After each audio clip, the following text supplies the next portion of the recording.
What's up, everybody? This is Astro here again, and I'm back with another Splatoon weapon analysis video. Today's video is going to be all about the Splattershot Pro. So let's jump into it by taking a look at this weapon's typing, stats, and version history.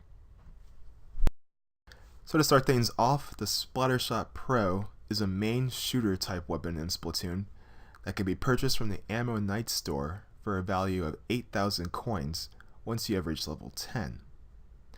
As for its stats, the Splattershot Pro has a range of 70, damage of 55, and a fire rate of 40. Meaning that although you can use this weapon at close ranges, it is best utilized to use this weapon at long range to keep your enemies as far away as possible.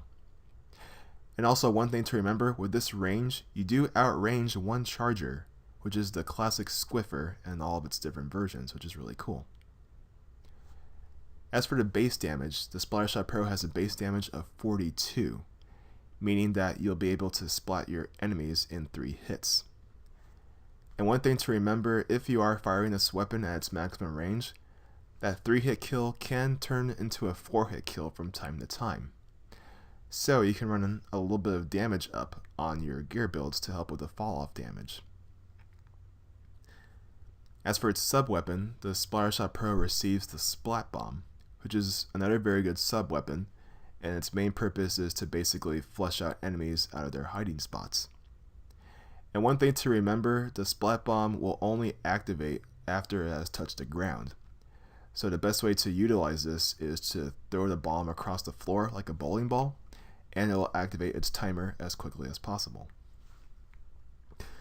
And finally, for its special weapon, the Splattershot Pro receives the Ink Strike, which is an okay special weapon, and it does have its uses depending on which mode you're playing in. So the way this special works is that you select the target on your Wii U gamepad, and it will fire a giant rocket out of your backpack, and once it hits the ground, it will create a swirling vortex of terror, which will kill any enemies that are caught within its wake. So although you can get a couple of kills with the Ink Strike, in my opinion, it's not really utilized for that purpose. You're better off using something like an Ink Zuka or a Kraken in that sense. So as I mentioned before, the Ink Strike does have its uses depending on which mode you're playing in. So for example, if you're playing this weapon in Turf War, at the very last second you can fire off your Ink Strike to gain some last second ink and potentially win the match. And then also in a competitive or ranked setting, so such like in Splat Zones for example, on a map such as Wally Warehouse that has a very large zone, you can use the Ink Strike to recapture that zone very quickly. So one trick I like to use personally is I would fire the Ink Strike on the enemy's side of zone while simultaneously inking our side of zone, and it'll recapture the zone that way. And also in tower control, you can place the Ink Strike in front of the tower to stop your enemies from advancing, as well as give your teammates coverage on the tower as well. And then finally in Rainmaker, you can just pop the Rainmaker pretty much instantly with the Ink Strike. So overall, the Splattershot Pro is a very strong weapon in Splatoon, probably one of my favorite weapons to use in the game. You have a very long range that you can use to your advantage to stop your enemies from advancing, and you get good coverage with the Splat Bomb and the Ink Strike as a way to flush out your enemies and play a variety of roles depending on which mode you're playing in.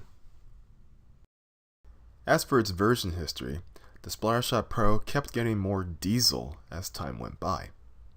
So in version 2.2 of the game, the ink usage of the weapon was decreased by about 5%.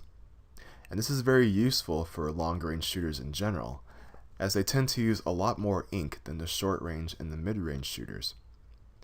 So having a little bit of extra ink left in your tank to fire off a few extra shots is a very welcomed addition.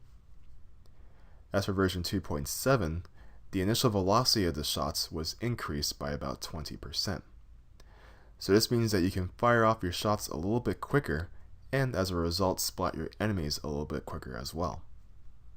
Also, its range was increased by about 5%. meaning that you can now spot your enemies from a little bit of a farther distance. And finally, with the introduction of Special Depletion, the Splattershot Pro falls under the light category, which means that in the event you get splatted, you'll be losing up to 40% of your special meter. Now, although that is the lowest percentage of the three categories, 40% still is pretty significant. So if that bothers you a little bit, you're more than welcome to use Special Saver on your gear as a way to save as much special meter as possible. As for the Ink Strike, it received a couple of buffs as well. So in version 2.6, it shortened the period of decreased character control after using the Ink Strike when you have Special Duration Up equipped on your gear. So what this means is whenever you're using Special Duration Up, you can then decrease the character end lag animation. And as a result, you'll be able to move a little bit quicker after firing off the Ink Strike. And then finally, in version 2.7, the time that's needed to fire off the Ink Strike after selecting your target has been reduced by about 33%, meaning that you can use the Ink Strike now in close proximity to your enemies, but it is still recommended that you find a safe hiding spot to fire off your Ink Strike. So, as far as gear and abilities are concerned, you definitely want to use some type of ink efficiency ability on the Splattershot Pro. So whether that being Ink Saver Main, Ink Saver Sub, or Ink Recovery Up, any one of these three abilities or combination of these three abilities are very good options to use. As for movement, I recommend using Swim Speed Up as a way to swim straight for your opponents, as well as reposition yourself in case things get messy. Run Speed Up, in my opinion, isn't very useful on long-range shooters since they tend to have slow run speeds to begin with. So, I did come up with one gear build that I've been using with the Splattershot Pro that's been working really well for me so far, and I would like to share that with you all. So, let's take a look at that gear build right now. So this gear build is what I consider to be an all-around general purpose build for the Splattershot Pro to make use of. So we're going to start things off by selecting our headgear, which will be in the form of the Jungle Hat. It uses Ink Saver Main for its main ability, and it features the Firefin brand, which is a high chance of rolling Ink Saver Sub. And having both ink efficiency abilities in one piece of gear is very useful for this weapon. As for our clothes, we're going to be using the Rainy Day Tee, which also uses Ink Saver Main for its main ability, but it features the Crack-On brand, which is a high chance of rolling Swim Speed Up. Then finally, for our shoes, we can use either the Red High Tops or the Plum Casuals, both of which feature the Crack-On brand, which is a high chance of rolling Swim Speed Up. However, the Red High Tops uses Ink Resistance Up for its main ability, whereas the Plum Casuals uses Damage Up for its main ability. So overall, this build will give you a nice all-around mixed bulk of ink efficiency and swim speed. The two mains of Ink Saver Main and a little bit of Ink Saver Sub will allow you to comfortably fire your weapon after using a Splat Bomb. And the stacks of swim speed in your clothes and shoes will allow you to swim straight for your enemies, as well as to retreat or reposition yourself in the event that things get messy. Now there's a little bit of a trade-off that you need to be aware of when you're selecting your shoes. So as I mentioned before, if you're using the weapon at its maximum range, the 3-hit splat can turn into a 4-hit splat sometimes. So if that's a concern for you, then the Plum Casuals is a good option to use, as the Damage Up will help you with fall-off damage to help you keep that 3-hit splat at all times. However, if you do decide to use the Plum Casuals, you do need to be aware of your positioning and movement when you're near enemy ink. So if enemy ink is a concern for you, then the Red High Tops is another good option to use, as the Ink Resistance Up will keep you mobile if you are stuck in enemy ink.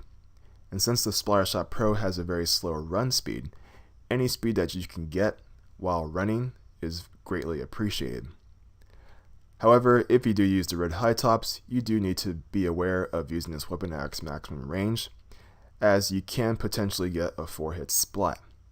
So in that case, you want to be using the weapon at its effective range at all times if possible. So those are just a few things that you want to keep in mind when selecting your shoes.